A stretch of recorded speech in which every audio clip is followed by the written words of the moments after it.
heading towards a four-way junction, and at the four-way junction I had no idea where she went. After seeing clearly she was heading towards there, there's some areas of the roads, depending on the substrate, where it becomes very tricky to see tracks.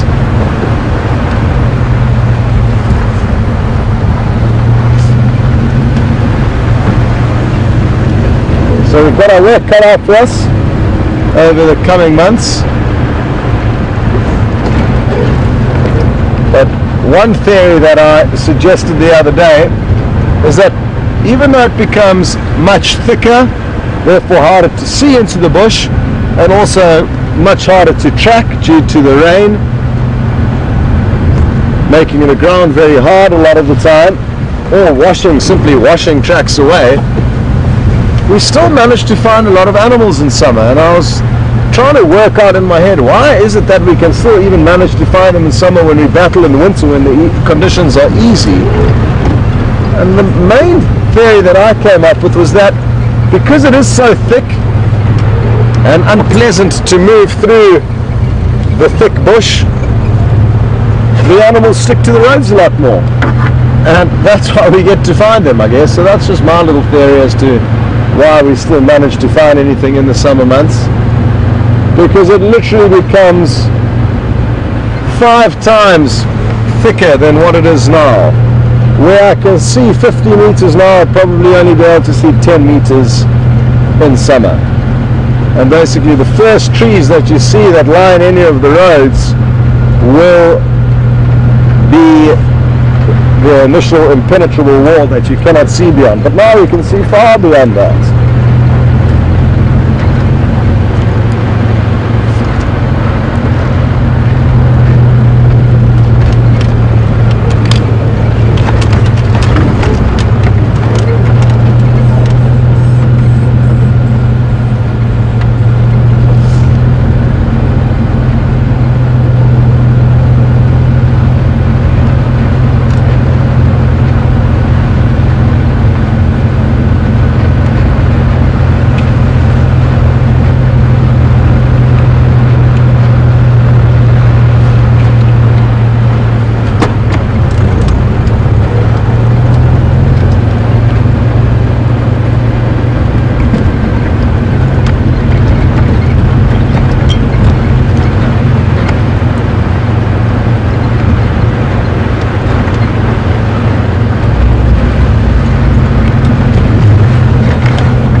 Okay, well, we are finally getting into the area where I'm feeling lucky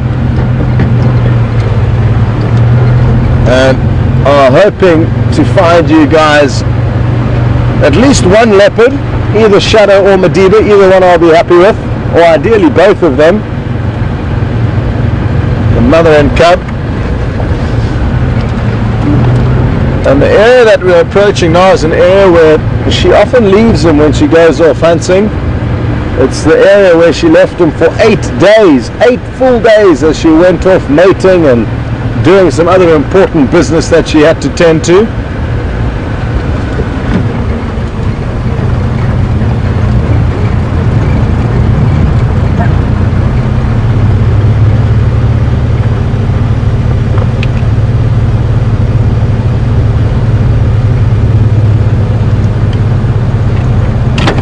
An exciting update on the radio. I just hope it's somewhere where we can go. Ephraim, what's the location there?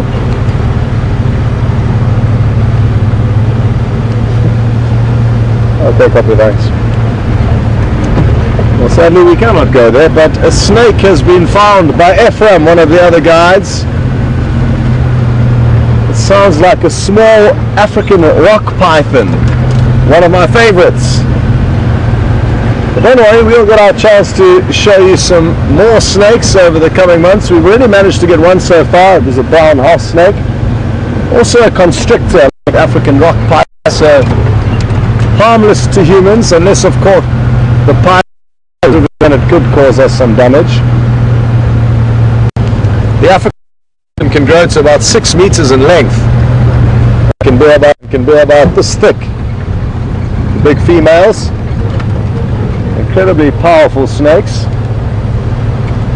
and they can even swallow a fully grown male impala. Now you try to wrap your head around that. How does a snake get a fully grown male impala with horns into its belly? The horns are actually often puncture through the snake's belly, but interestingly enough, that doesn't necessarily kill the snake, because they've got such strong digestive juices which are required to digest prey that's consumed as in a whole, as it's in its entirety, head first, and often those digestive juices simply dissolve the horns, and the holes clear up, and the python lives to tell another day.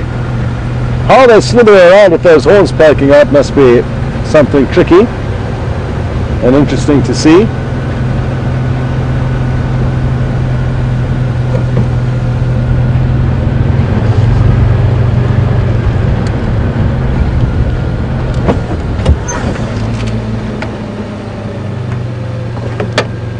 Just going to jump out quickly. I think I've seen one leopard track, but I could be dreaming.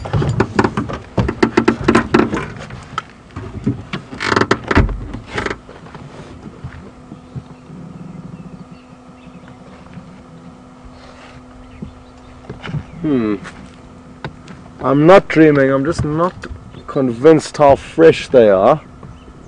But I'm just going to take a quick walk around. Give me a moment, please.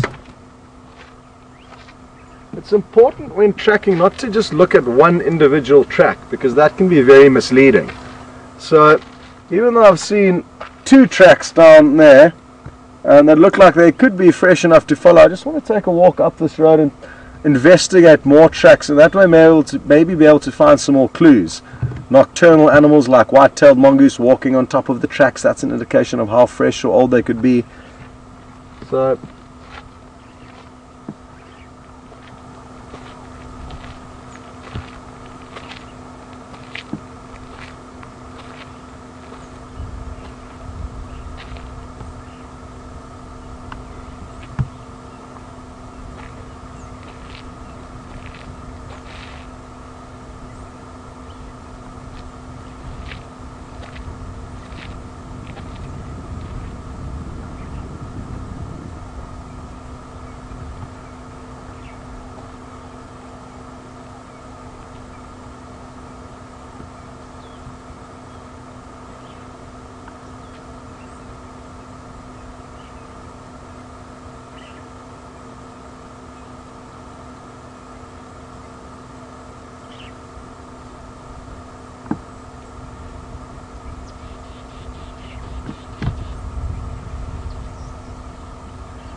well, I'm not convinced that they are very fresh, and I think it could have been from when Shadow came back to collect Sandila from this area a couple of days ago actually, and then now the last tracks were heading away from this area, so we will continue. And the reason why I don't think they're fresh is because the vehicles have driven over the tracks further up the road. There's no other evidence of tracks, and there's just this one little corner section where the tracks hug very close to the corner of the road where they haven't been driven over. If they were on top of all the vehicle tracks up ahead, that would have meant to me that, well, at least no vehicles driven here since they were last on the move. But the fact that they have means that I think we are onto an old trail there.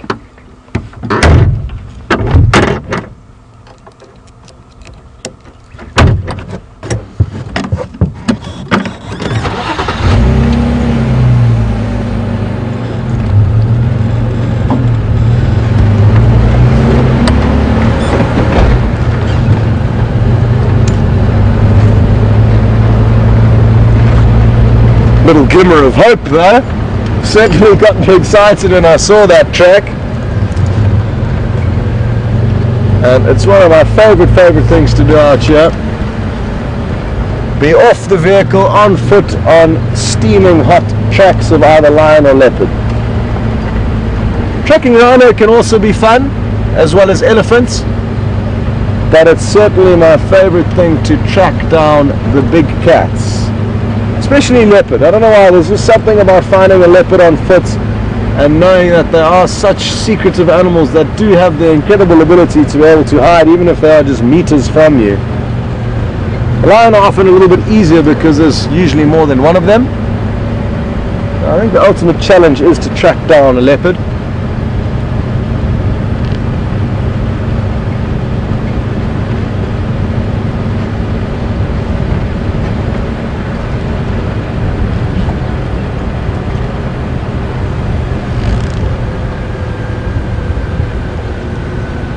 Earlier on drive I mentioned that James was lucky enough to see a leopardess that we don't get to see very often, and her name is Kwatile.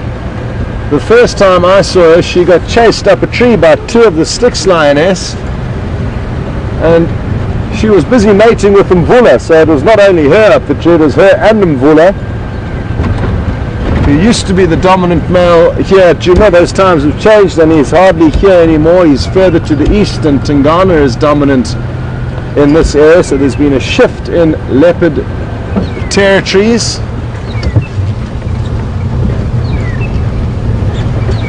And VM did tell me this morning that she had very prominent teats or mammary glands, so, and I can't remember whether he said there was clear suckle marks, because you can often see where cubs have been nursing around the nipples, or whether she just had swollen mammary glands.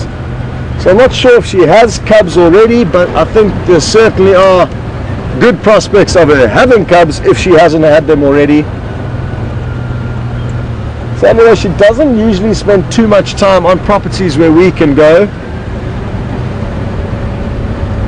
and I think that area around the airstrip on Arethusa is probably a little small portion of the territory that overlaps into Arethusa where we can drive. Other than that, I think she's mainly south of us. And the reason why we got to see her when she was mating is because often leopardess will move out of their comfort zone or their usual territory in order to mate with males who sometimes overlap into their territory but may simply not be there when she needs to mate with them. And they will do that and move far away into surrounding male leopard's territory to give all of the males in the area an idea that they could be the father of the cubs. And Kwatile was last seen far north into Arethusa, close to Sibambili, so in an area where shadow actually is dominant, and females will take chances from time to time following males for mating reasons.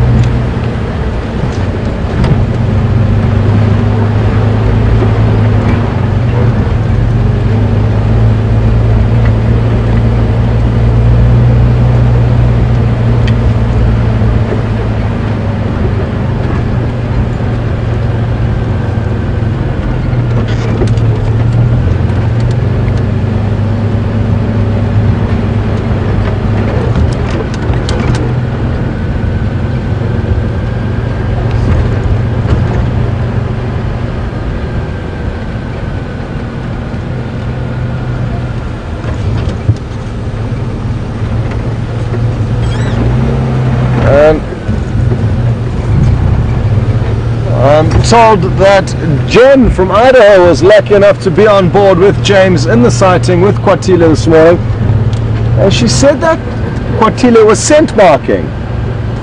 So that's interesting, and thanks for giving us that update. And maybe her territory, just like Shadow's, is shifted. Maybe her territory is also shifting slightly, and we may get to see her more often. That's not uncommon. And we shouldn't be surprised by seeing new leopards from time to time and shifts in territory and power. And Jen would like to know if there's a chance that lions would smell that scent mark of hers, and or is it just designed for other leopards? And yes, I mean, the lions will certainly be able to smell the scent mark of a leopard. Often even we as humans can smell the scent mark of a leopard, and it smells incredibly similar to buttered popcorn, of all things. And I think Genets also have a very similar spray that can sometimes confuse us. It also smells like buttered popcorn. But lions have got no major interest in leopards, and leopards have got no major interest in lions. Obviously they are competitors with one another because they're both carnivorous, and lions are bigger than leopards, therefore more dominant than them. But I don't think lions are going to go out of their way to try and track down and hunt and kill leopards. If the opportunity presents itself, yes, a lion will try and chase it down. But a territory of a lion is going to be competed for with other lions. So it's male lions competing with male lions for territory, prides of female lions competing with other prides of female lions for territory. And it's the same with the leopards, although it's the males and males, although with leopard it's solitary males all the time. You don't get coalitions of male leopards like you do with lions. And with leopards it's also different because you don't get prides of leopards, you only get solitary females. So there'll be one individual female competing with another female. It's not intergender competition. Or it is intergender. Either way, I'm getting myself confused now, but females compete with females, males compete with males. Lions don't have separate territories to leopards, is the crux of what I'm trying to get across to you, Jen. So I hope that makes sense, albeit that I went around quite a long and windy route of delivering that message to you. So we're just going to lock the camera off and leave you here to listen to the beautiful sights and sounds, and we'll be back in a minute or two. So please enjoy, and I hope you don't mind if we just excuse ourselves for a minute or two. Look at that for a beautiful spot. And we will be back once we have relieved ourselves.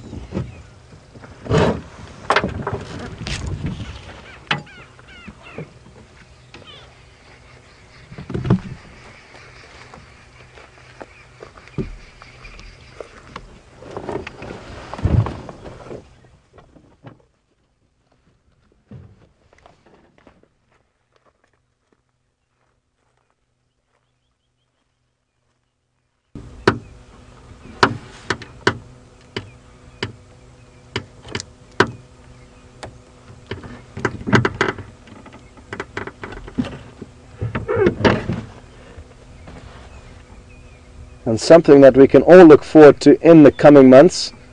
I did mention that the rain may wreak havoc for the odd safari or two in the coming months, but what the clouds will bring will be beautiful, beautiful scenery. And I really love the clouds that we get forming in the summer months. Large cumulonimbus clouds with large vertical extent, with very dark clouds. Also you just get the white puffy cotton wool clouds, but they make for magical sunsets, and most evenings the canvas is dotted with a different array of clouds which allow for beautiful, beautiful scenes. No different to this, but all different and unique in their own special way. Good, well thank you for excusing us for a moment or two. It was a much needed break.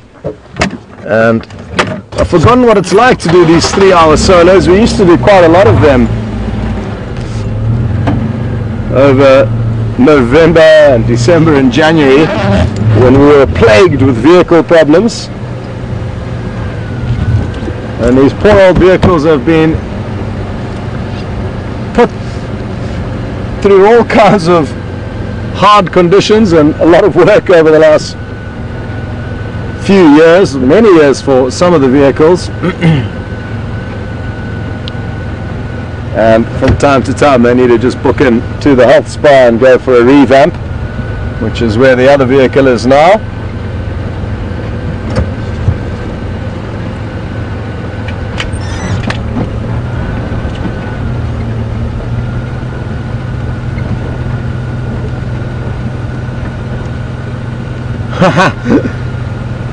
Linda and Mavis and Larry have just put forward a very funny comment saying that we've both been off marking our territory, and wouldn't that be wonderful if it wasn't as easy as stopping for a toilet break and scratching your legs or your feet in the soil and then acquiring some new turf.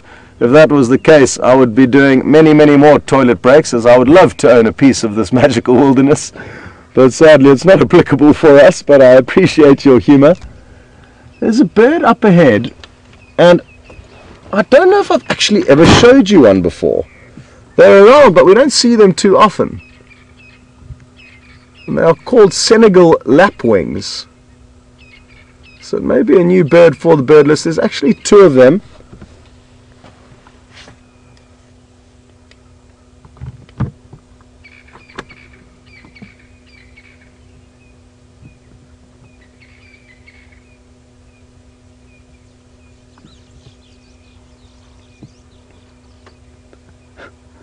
And got a few more funny comments.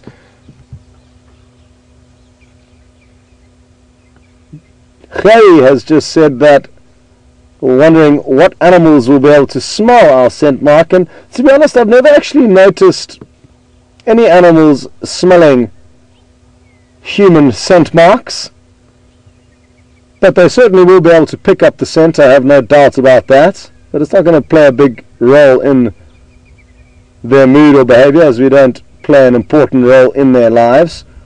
And Patricia jumped on Clary's comments, and she mentioned that who will smell it, and she mentioned that James will, and I know James likes smelling and chewing just about anything he can get his hands on, but that would be a very nasty stunt if we played that on him. But if he does take you on the next drive and he does smell something strange on the Impala Plains clearings off Balanites Road, it'll be up to you guys to decide whether to let him know that it was us that scent marked there, not another strange animal. So I'll leave the ball in your court. So the Senegal lapwing, maybe a new one for some of your bird lists. Oh, what's quite nice is I've just spotted a crowned lapwing off to our right here, so you'll be able to get to see a more common lapwing that we would have certainly showed you a lot of.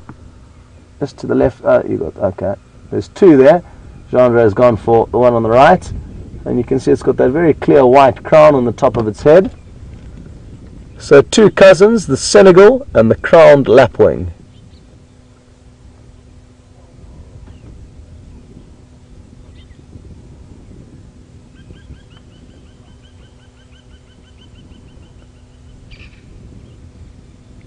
And both of these birds will also be starting to find their nesting sites. As we saw earlier, some of the birds are nesting in cavities in trees. These ones have got a remarkable nest, and it's a very shallow scrape on the ground, and there's no cushioning or any material to lay the eggs on. It's just laid straight onto the sand, and they're incredibly cryptically camouflaged, and it's often 3 eggs just in this open patch of soil that the parents will incubate, and when the chicks hatch, they are, just like the eggs, incredibly cryptically camouflaged, and the first thing that they do if there is any danger is just lie down dead still in the hope that nothing will see them, and often nothing can see them. I've often seen chicks running around and you mark with your eyes where it's laid down, and then you go up there and it takes you minutes of scanning, searching, making sure you don't step on the thing before you actually get to see the chick.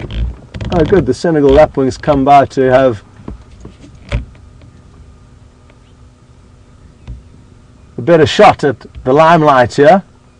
There we go. Not giving the crowned lapwing a chance to upstage you. It's coming running straight up to the vehicle.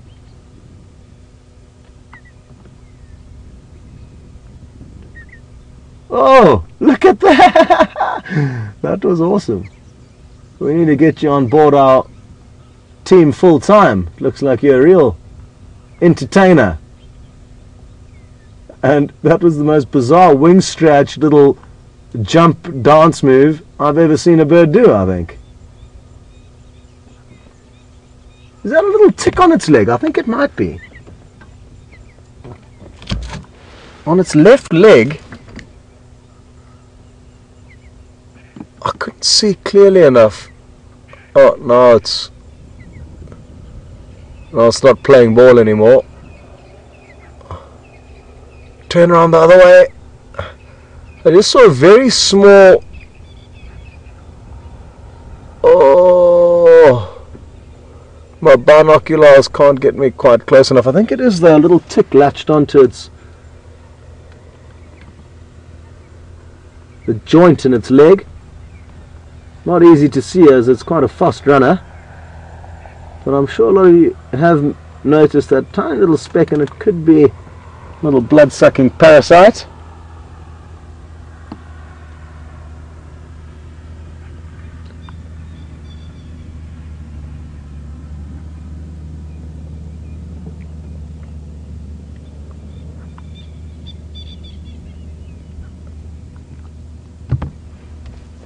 Wonderful, there's the happy couple.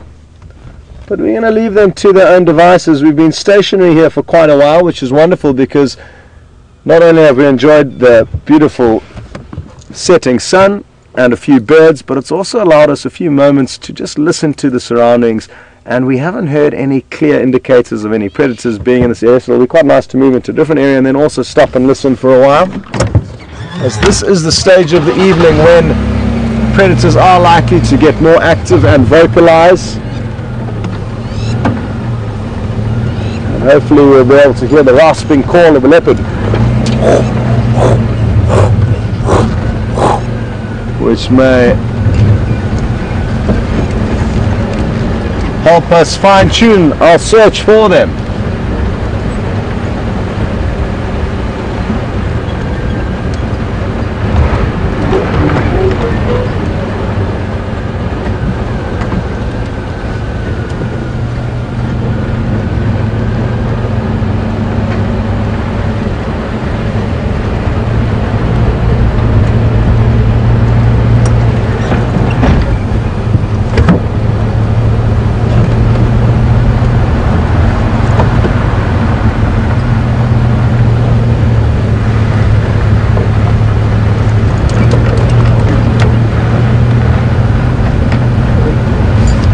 Actually do is let's switch over to the Arethusa Game Drive channel,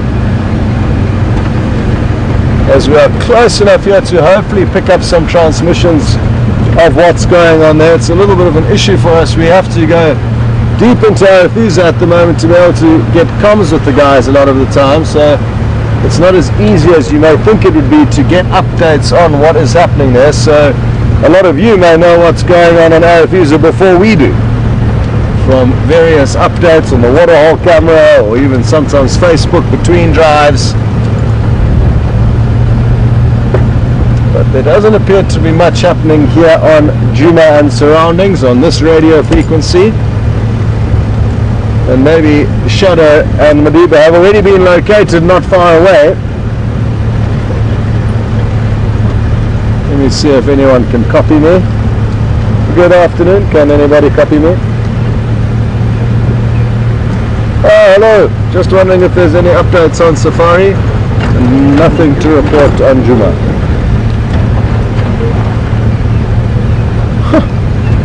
Okay, copy, thanks. Any sign of Shadow and Madiba? Okay, copy, thanks. Also no sign of them yet.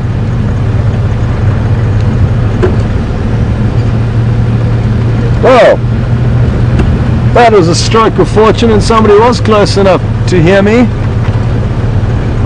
Sadly though, there's nothing happening on Arethusa either in terms of predators.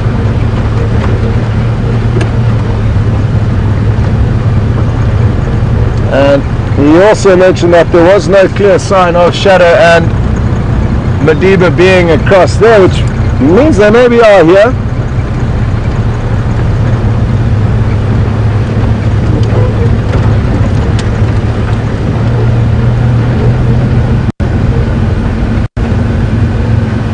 Or maybe it's simply the hard ground that's making everyone's life difficult in tracking down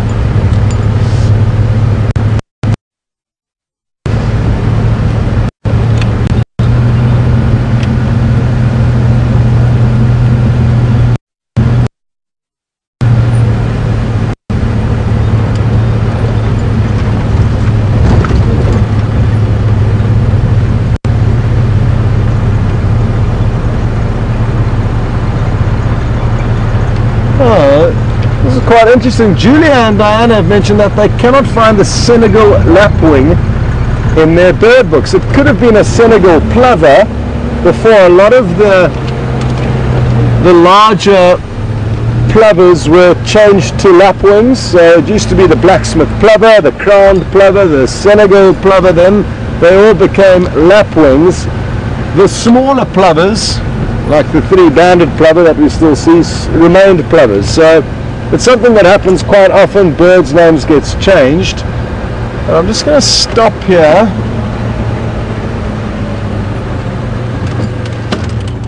and have a quick look in the book as to what the former name could have been. And while I do that, Jandre can make the most of this opportunity to show you another beautiful view of the setting sun.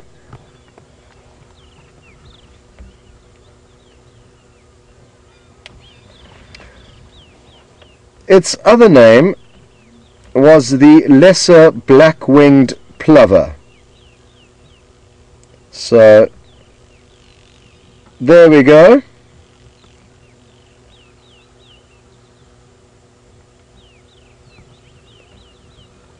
So the lesser black-winged plover may be the name that you find in your books.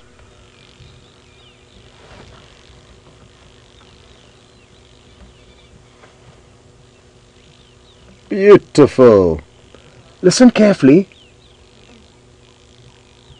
You may hear a slight drone.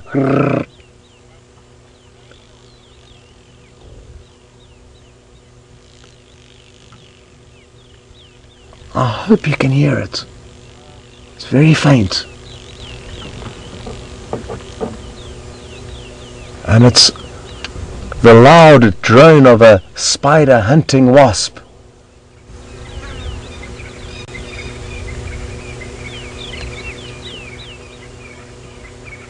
But it seems to have flown too far away now. It was buzzing around the vehicle earlier. It's quite a large wasp, and as its name suggests, it hunts spiders. And it's got a very loud drone, as if it had a diesel engine. And literally the day after those first rains, I heard my first one, and more have become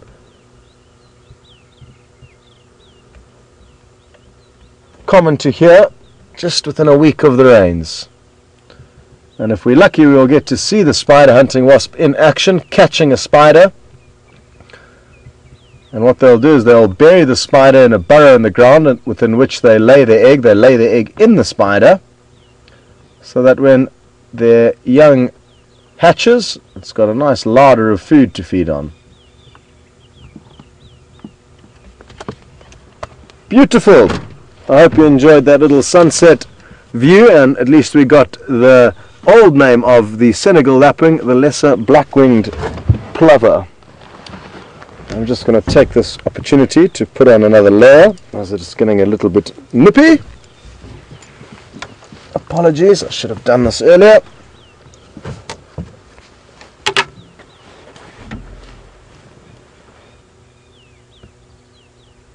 And maybe we can just sit here and watch the sun go down. There's no rush to really go anywhere, and often listening can be a more useful tool than anything else when on safari, because you can hear much further than you can see.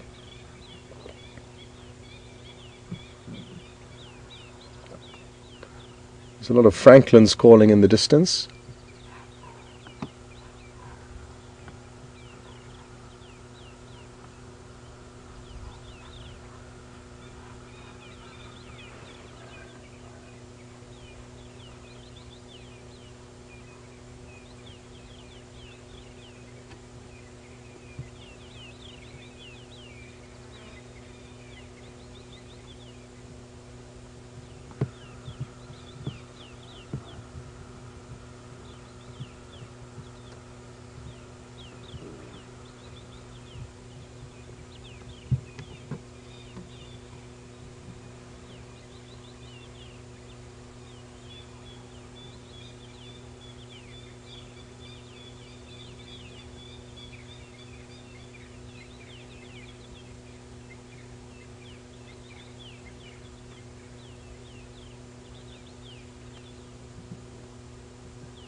Okay, well, the bird song seems to have dissipated for the time being, so we will venture forth. Sadly, no rasping call of a leopard or alarm calls that we can race off to. That's always very exciting.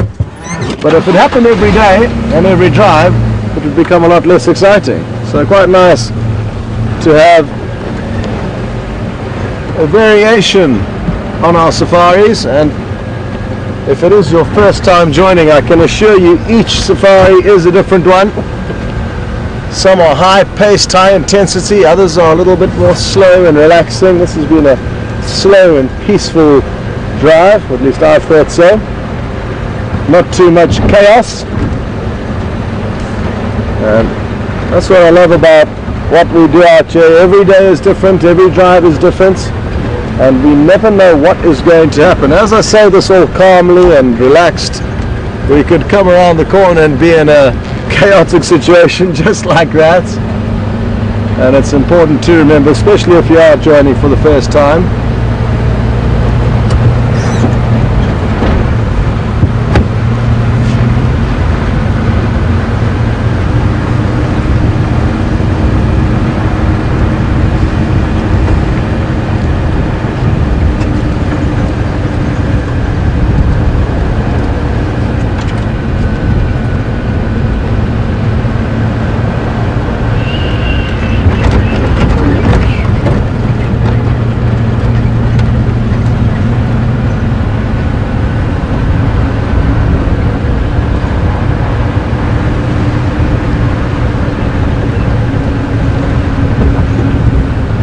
You spotted there, Jeandre.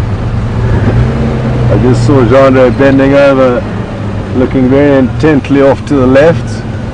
So I'm just going to slow down for him to get a closer view of whatever it is he thinks he saw. The power of the mind can be incredible, and he's just shook his head now, saying he must have seen a stump, I'm guessing.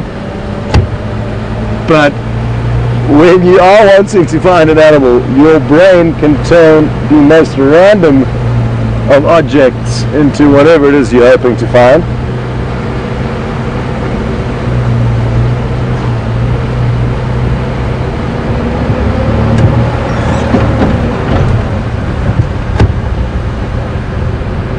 I'm probably next. I'm probably going to spot a leopard stump next, as that's what I'm hoping to find.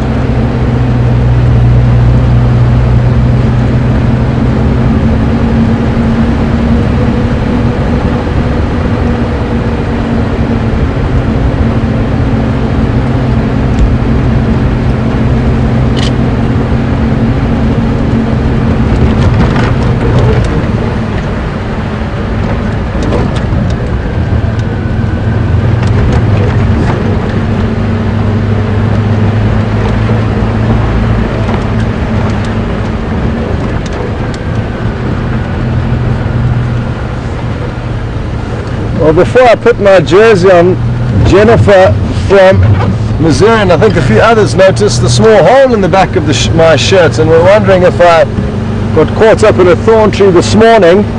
It actually wasn't this morning. It was quite a while back that I thought I got strung up in a buffalo thorn when that shirt tore. So it's not a recent tear, it's an older one. Just gonna stop here. Jeandre again is doing an incredibly great job at being so quick on camera. Look at these impala jumping for joy. Wonderful.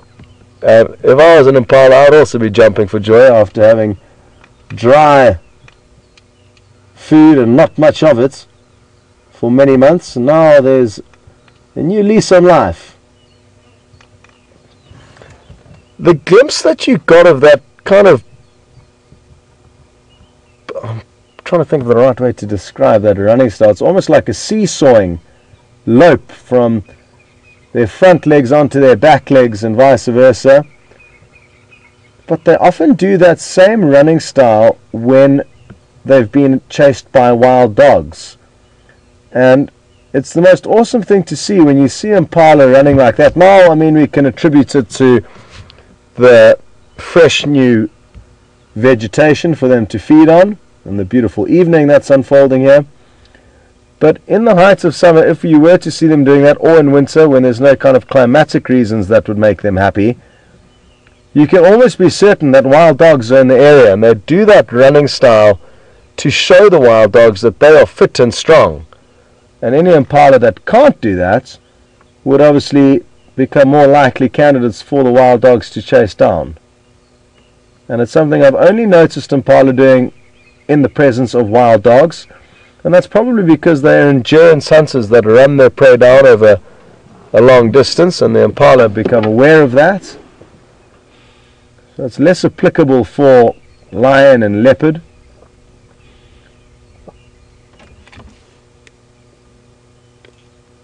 And hopefully the wild dog packs that used to roam around here will come back fairly soon.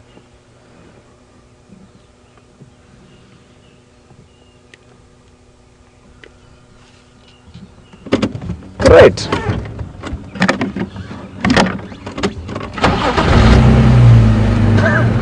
Close you, Jean.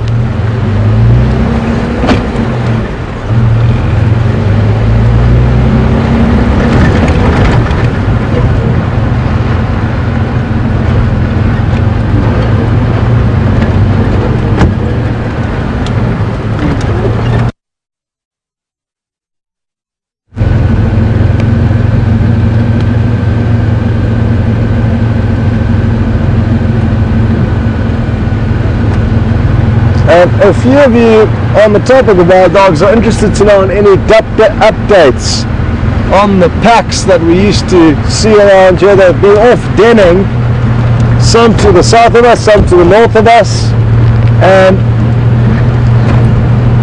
I believe that all of the packs in the surrounding areas are no longer using their den sites, so the pups are now running with the pack.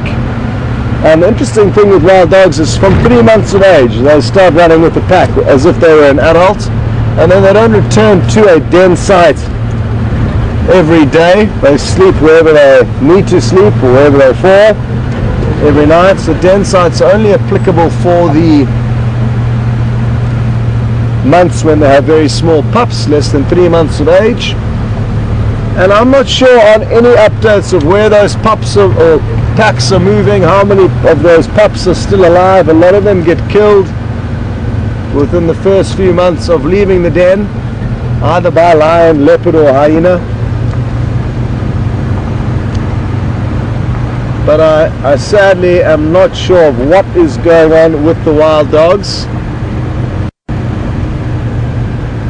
And hopefully when they pop onto the property, sooner rather than later, we'll be able to show you exactly what's going on.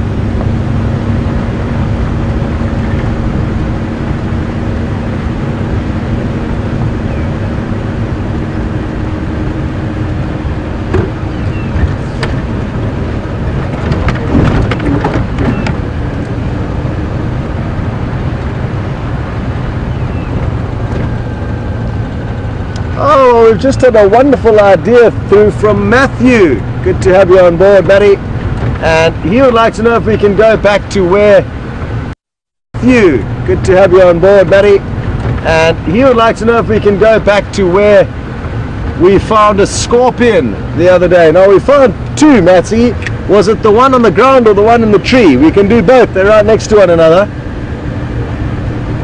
So we will slowly make our way there and see if we can't get you a glimpse of a scorpion.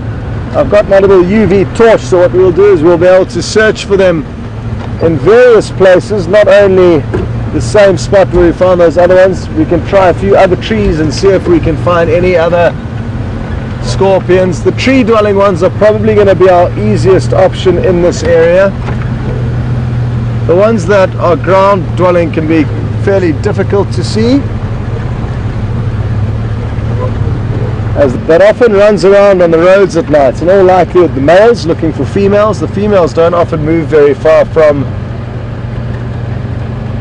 their home, which is often a cavity either under rocks or in trees. Let's just stop there with these impala for a moment.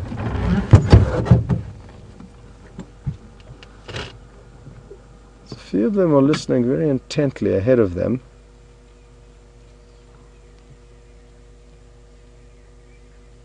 And I wonder what they can hear. It pays to be very cautious out here, so at this time of the evening, as light begins to fade, they'll increase their alert. I just want to stop and make sure they weren't listening to any potential alarm calls that could have been further afield.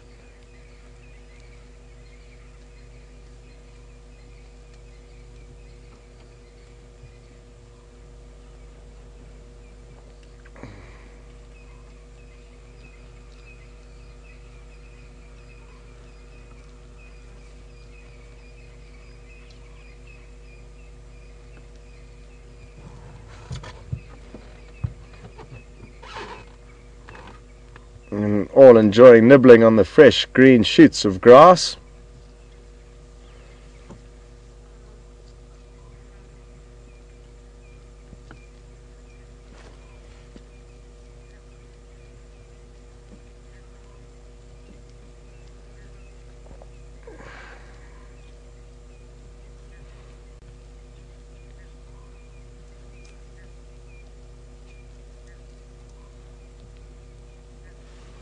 If you take a little look behind where these impala are feeding, there's a very thick clump of long grass and vegetation,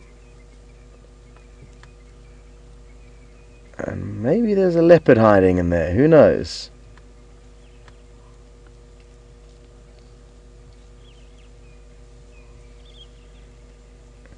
Often people make the false assumption that they arrive in an area and the animals are relaxed, the prey animals are relaxed, and therefore people assume that there's no predator there. But of course there will be scenarios, and many scenarios, where all the animals are very relaxed until the predator pounces. So for us to simply assume that there's nothing there would be foolish. And I think she's on the same wavelength as us. She pirouetted immediately and started moving away from that clump of the unknown.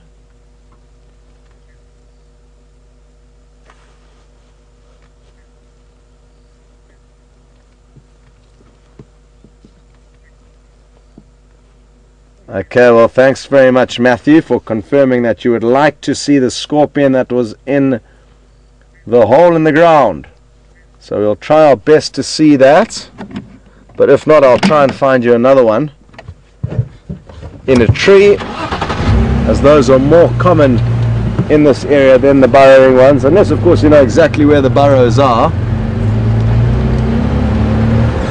Toodle-doo, impala. Good luck this evening.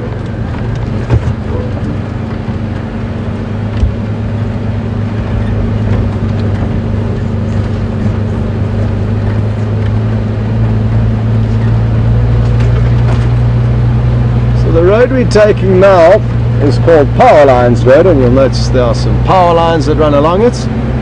And the reason why I'm doing it is to try and really crisscross and work the area where we last had any sign of Shadow and Madiba. So it's going to take us back to a road that we have already driven, called Impala Plains. But things change out here, and who knows, maybe the leopard have come out from their hiding place. So we will be double tracking on a few of the roads that we have already driven.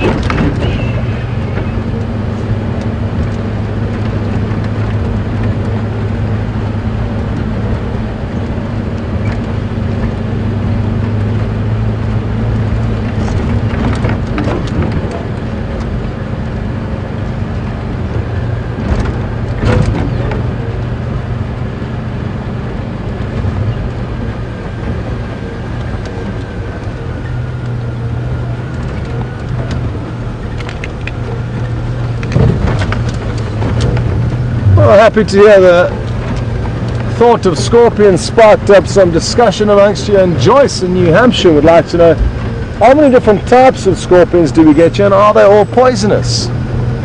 And Joyce, the exact amounts of scorpions in South Africa I'm not too sure of, but I would hazard a guess that there's probably close to 100 different types of scorpions that we get here, quite easily that many. Some that live under rocks, some that burrow into the sand, some that live in trees, and none of them are poisonous, but all of them are venomous. And it's a frequently made mistake. Poison needs to be ingested and venom is injected. So if you drink the venom of a snake, unless you've got a cut in your mouth, it will not poison you. However, if it is injected or envenomated into your bloodstream, that's a very different story. Scorpions degrees of venom, and the best way to distinguish between highly venomous and not highly venomous scorpions is by looking at their pincers. If their pincers are very big, like that of a crab or a lobster, that means that most of the danger is coming from the front end, not the tail where the sting is. So those ones are going to be more friendly. Whereas the ones with very, very thin pincers that are actually hard to even see that they are pincers, they just look like legs, they're tiny little thin sticks that can open and close, but not bulbous like that of a crab or a lobster. Those are the ones that you need to be careful of, and often the ones with very small pincers have got a very large tail, and often the ones with the very large pincers have got a very small tail. So there's usually a direct change between pincer and tail. Change is the wrong word, I can't think of the right word, but you know what I mean.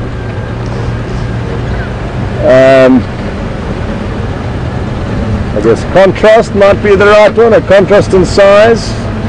Not sounding right either.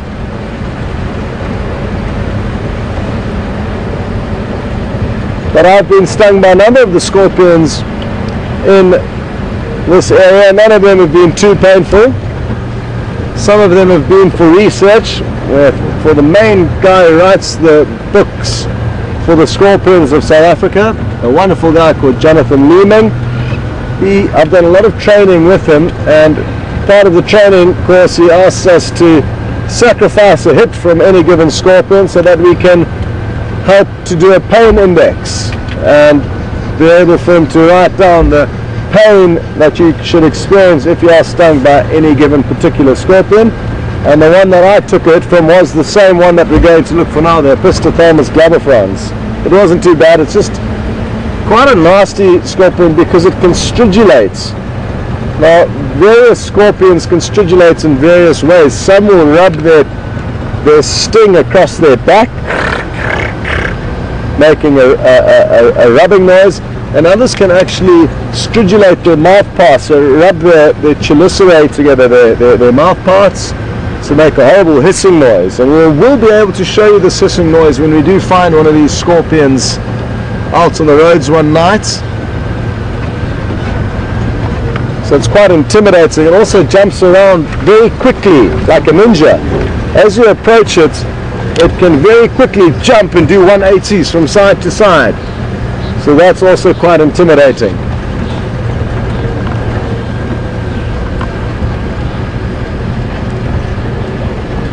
Although I must say that the majority of scorpions in this area aren't hugely venomous or going to be at a risk to an adult human who is healthy. Very small children and very old people who may be weak may have a problem with certain scorpions, but very few in South Africa are going to cause trouble for us as humans, although the one that will is called the Parabuthus, the hairy thick-tailed scorpion. It's the only scorpion that's got a common name in South Africa because it is the most dangerous. Hello, buffalo. And a friend of mine has been stung by that Parabuthus, and he was admitted to hospital and still shaky a week afterwards. and he said it was the most painful thing he's ever experienced in his life. He got stung on his foot. He was wearing slip-slops or flip-flops, anyway, sandals I guess, open shoes, and he got stung on the foot, and he said he could feel the pain creeping up his one leg, and by the time it got to his crotch, that's when the tears started flowing. And it's also when he bit down hard onto a wooden spoon, as that was the only thing that he could do to help try and relieve his pain and emotions. So there was a very chewed up wooden spoon by the time he got to hospital, which was about 2.5 hours away. So there is one that is incredibly painful if you are stung by it, and if a little kid or a very old person who is weak got stung by that same scorpion, it could possibly be fatal. Well, the impala were happy earlier, and I'm sure these old buffalo bulls are also very happy to have some fresh green grass popping up. It's been a tough season for them.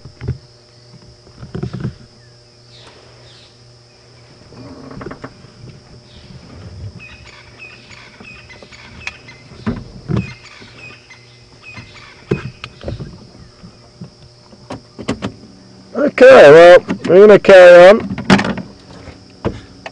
as the light is beginning to fade, and we're not going to shine it on these old boys.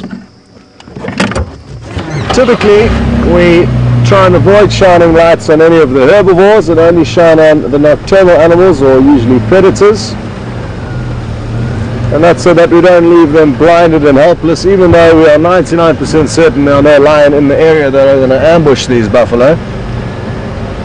It's just good etiquette and practice, I think, to not blind those animals who will naturally be very frightened if you take the light off them and then can't see anything, or even not take the light off them, they immediately can't see anything. Just like when we walk out of a dark room out into the bright sunlight, it takes us a while to readjust.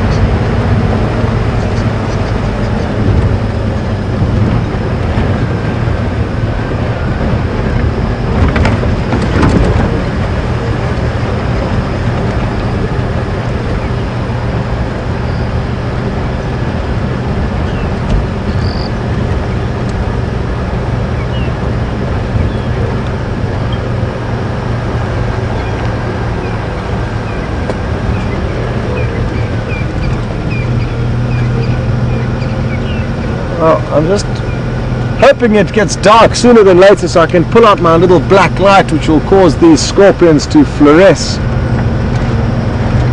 a brilliant glowing color, as if they were a glow-in-the-dark toy. And while we wait for darkness to unfold so the scorpion hunt can begin, Judith has kindly pointed out that in Florida the scorpions would often take refuge in your shoes, and you'd always have to shake out your shoes before putting them on in case there was a scorpion in there. It's good practice whilst on safari as well, Judith. That also happens here. Any dark, small areas is going to be a comfortable place for a scorpion to live in. And she also noticed, I guess, once shaking the right boot, that the scorpions carried their babies on their back, and it's incredible how they can have all these tiny little replicas of themselves latched onto their back, and sometimes if they fall off, they'll even pick them up and put them back on.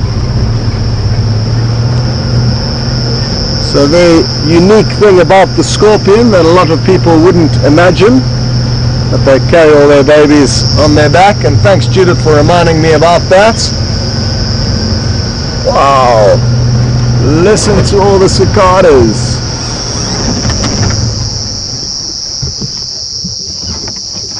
Absolutely incredible. It will be a small miracle if we manage to find one. I'm guessing they're all in this marula tree.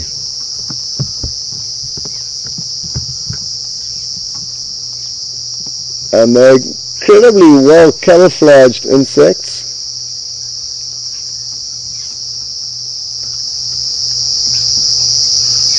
And isn't it remarkable how much noise these tiny insects can make? I'm trying vainly to shine around to find them, but like I say, they are so well camouflaged. And unless they fly, it's very difficult to see them. And this is also another sound that has only started since the first rains. Before that they were silent. You get a variety of different kinds of cicadas. I'm not sure exactly which one this might be, but various shapes and sizes and calls.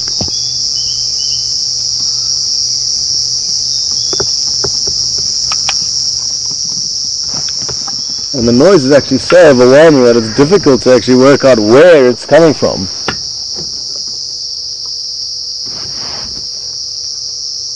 Good. Well, it sounds like they're having a good time, so we'll leave them to it.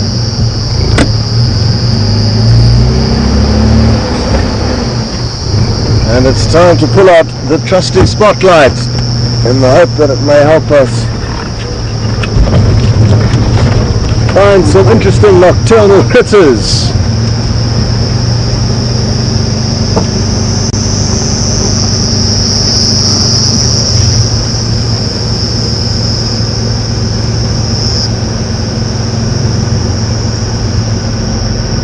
And Matthew, we are about 2 minutes away from the scorpion burrow, so don't go anywhere. We're about to get there. I've just been taking my time because I wanted it to be dark when we did get there. It's more likely to find them waiting at the entrance to their burrow when it is dark. Look at how cool this is. This isn't something we get to show you very often. Wow, look at all these termites. Hard at work.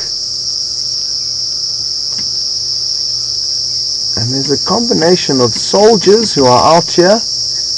You've got the very big mandibles, or fangs you could almost say, and there's smaller ones that lack those very big fangs that are the workers. And there could be millions of different termites within this community, and they all go about their business,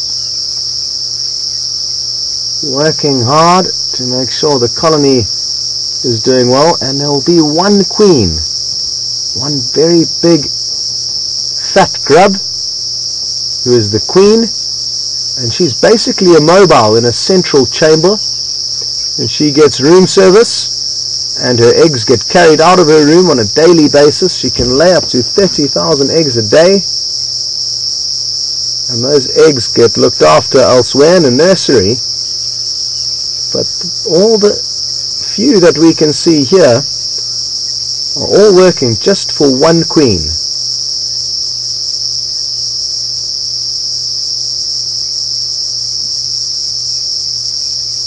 And what we can look forward to seeing in the coming months is not just the workers and the soldiers that we can see here,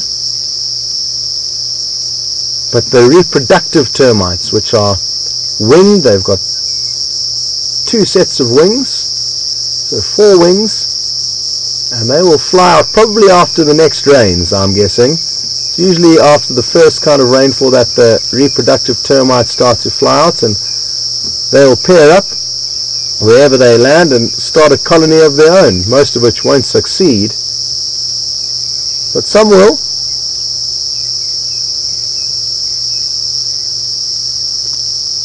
Beautiful. Good to see them all hard at work in the evening here.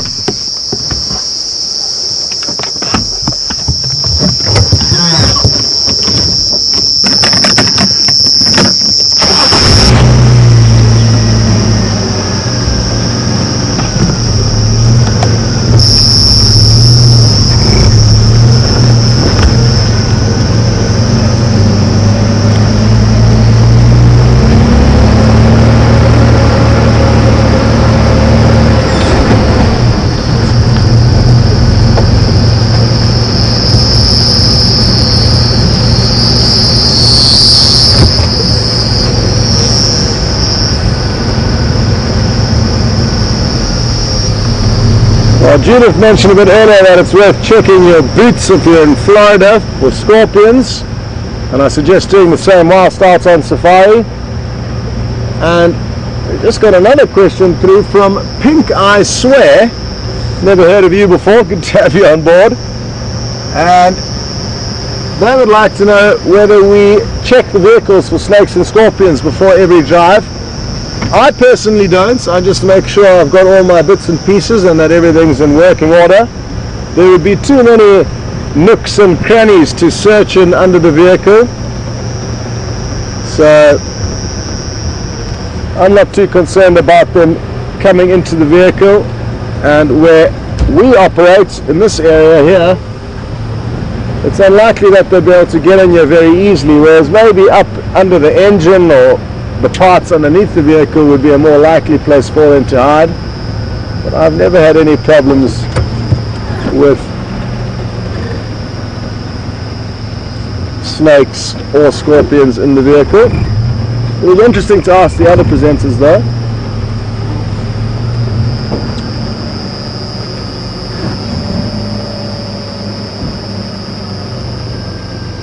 What I'm going to do is, and it's going to be hard to incorporate you in this, but I just want to check this dead tree here. I think there may be some good crevices within this dead tree to find a scorpion, but what I'm going to need to do is jump off and check with my little UV black light, which I've got over here, which just like a normal black light, it makes things that are white glow in the dark. So my book, which is white, you can see it's glowing now. And what's interesting is that the scorpions, which can be black or brown in this area, will glow very brightly if we find one. So let me just see if there is one here. And if we don't find one, then we'll continue to Maddie's burrow.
Well, evidently my scorpion radar is a bit rusty,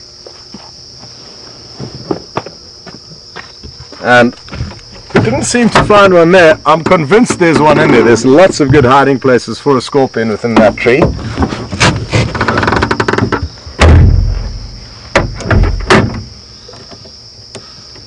I couldn't seem to see anything. So let's go back to the burrow where Matty would like us to go.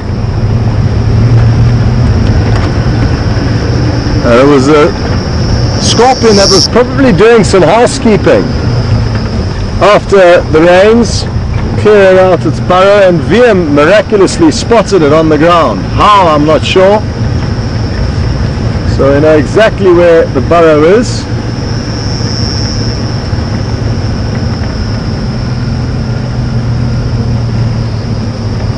Just around the next corner here.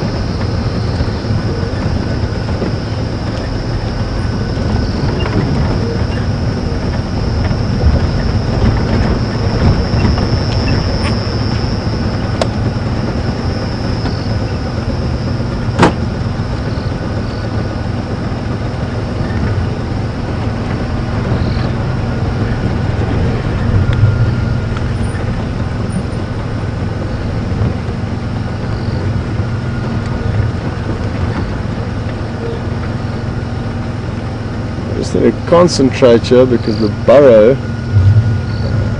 is somewhere here. Oh. We're in luck.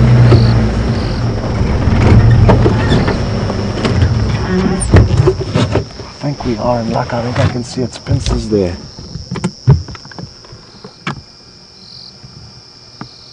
The angle is going to be critical.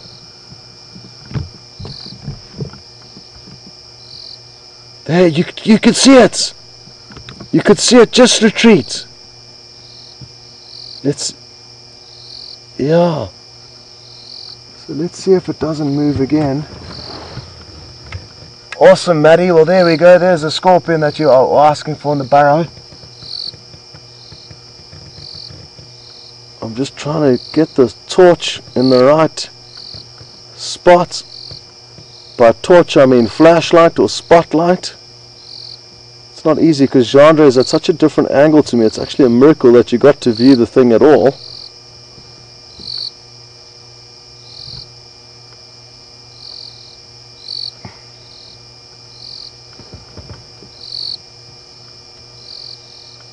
Now I wonder if it's going to come out again. Well, you got a very brief glimpse of it there. What I may try and do is coax it out with a little piece of grass that it will latch onto, thinking it's a piece of prey, and that way maybe come out a little bit, and that way I'll be able to show you it with the UV torch. So let me try that and see if it works. I'm just going to have to take the lights away from the burrow there while I do that. So give me a second and let's see if we don't have any luck. I have to try and be as quiet as possible, so don't expect me to speak too much, because as I get closer to the burrow it may get a little bit nervous. Just going to get myself a little fishing rod. And the fishing rod this evening is a little blade of grass, which we may be able to tease the scorpion out of the hole with. We don't want to mess too much with its plans, but I just want to get it out enough to be able to show you the glow with the UV torch. So I've got my little fishing rod ready, just a little blade of grass. Let's see what happens.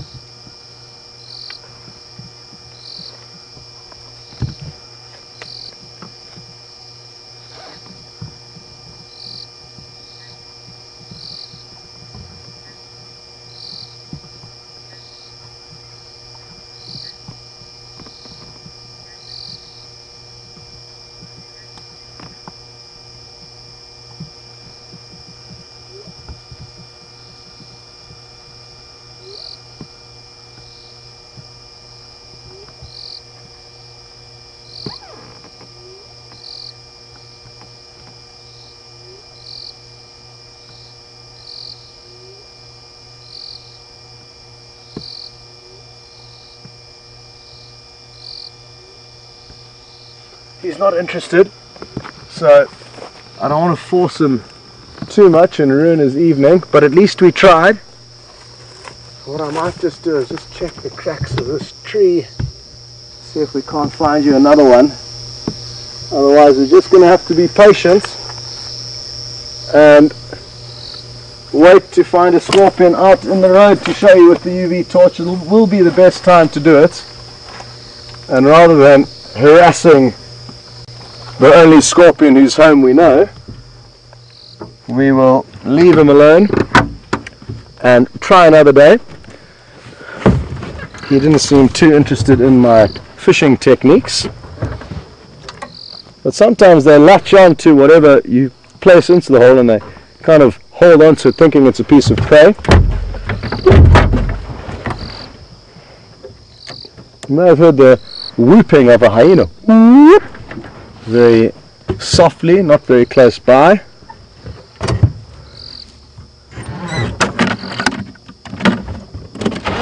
Well, I'm glad that you guys did get a glimpse of it in the burrow. Like I said, it's a small miracle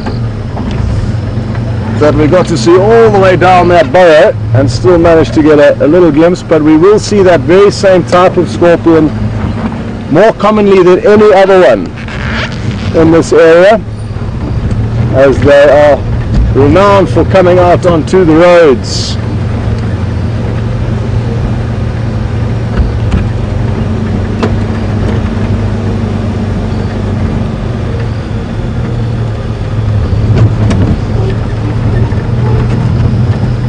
Just a diker lying down in the grass, but I just want to make sure. Yeah.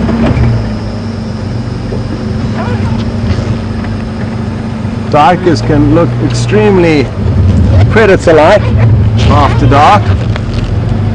That's a very small antelope that we've got a few fleeting glimpses of earlier.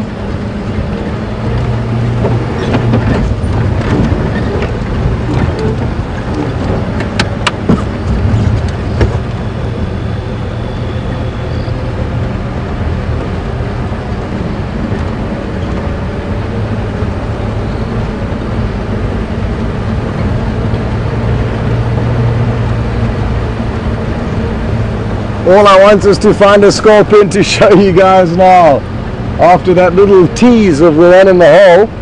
But like I say, not to worry,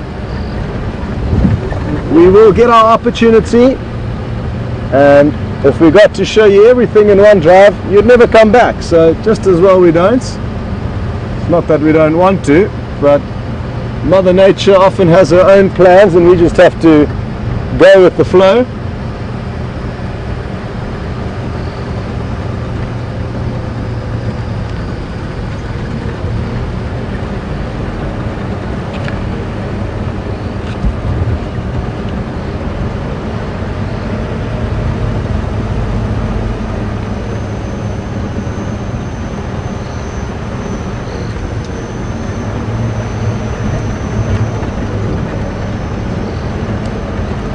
Oh, I wonder what bug's on my ear.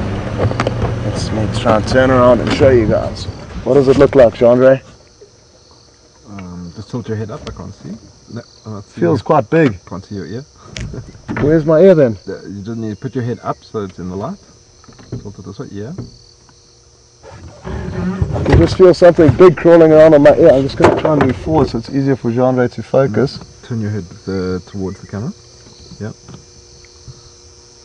Trying to go in my... Oh, there it goes. Okay, it's out. What does it look like? It looks like a Christmas beachling. Oh, okay. Come on.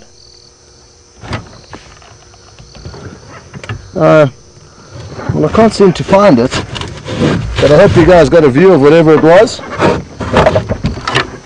Just want to make sure I don't sit on it. That was a pleasant surprise. Thankfully with the earpiece in, it couldn't climb into my ear, otherwise I probably would have panicked. But it was trying. It was trying its best. And it looked like a beetle of sorts to Jean-Ray. Anyway, there will be many more bugs and insects flying into our faces, which is bound to amuse you.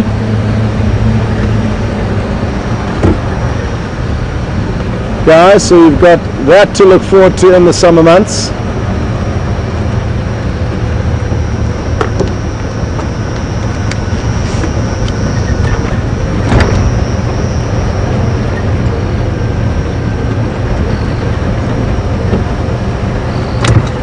Oh, this road has been closed in all likelihood by elephants, so give me a moment while I just fix that. Oh, dropping everything.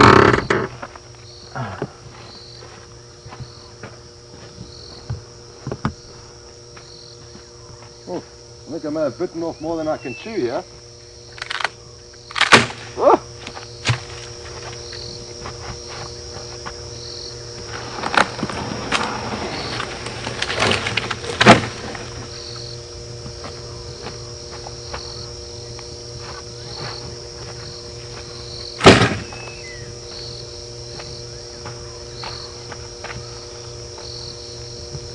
what I'm going to do is, because it is a dead tree that's fallen down, there may be some scorpions that were living in it. So let's use this opportunity to make sure there aren't any in here.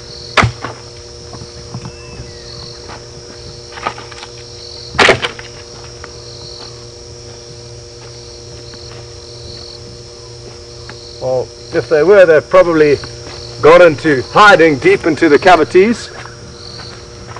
But it might be worth checking that tree tomorrow. I wonder what caused it to fall down. Maybe the moisture from the rain caused it to break at a weakness where the fire had burnt it in a previous season. So maybe it wasn't the elephants, maybe that was just that tree's time to fall down.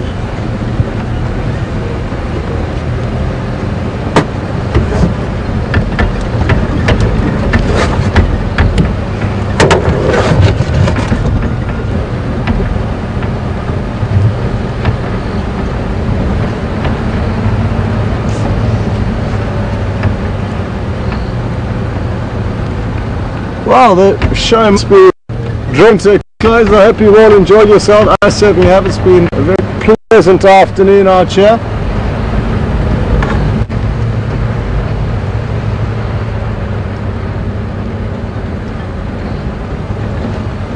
I'm told a lot of you are interested in the topic of cicadas and how the ones here in South Africa may differ to the ones in North America. Well, I'm fairly certain there's not a major difference. They are the same animals that just occur in different places, so there's probably not massive differences between them. But I mean, even in the South African species, there's many different shapes and sizes, but they all have the same general form and have the same loud noise-making capabilities. But I'm not too sure of any major differences between the ones we get here and the ones you may find there. Like I said, I don't presume there to be anything too major to read into there.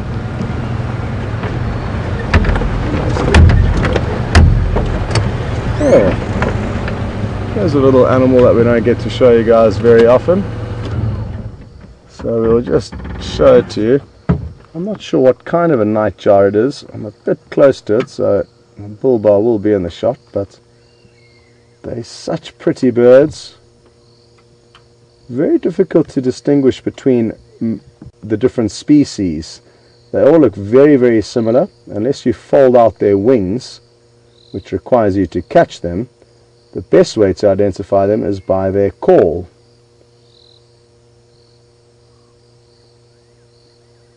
Now, one that we do have around here at the moment is called the fiery neck nightjar. It's kind of roughly how their call rings out. So I'm guessing that's most likely what this one is. And it's just flown off to catch an insect. They sit on the ground and wait, and with their very big eyes that you would have noticed, they can pick up a lot of light, and they've got little bristles around their beak that help funnel the insects into their mouth. Well, I'm happy that we got to finish off the drive on another feathered friend. We saw a lot of different birds this afternoon. The birds' nests were a highlight for me. To see the first bird nests of the summer season was great stuff. And I must say a big thank you for all your contributions and questions and comments throughout the drive. We've been very fortunate and always had something to look at, I think, for the majority of the time. Well done to Louise and Tara, and thank you in the final control. And also a big thanks to Genre, who really did some great last-minute swipes to get you flying animals or jumping animals.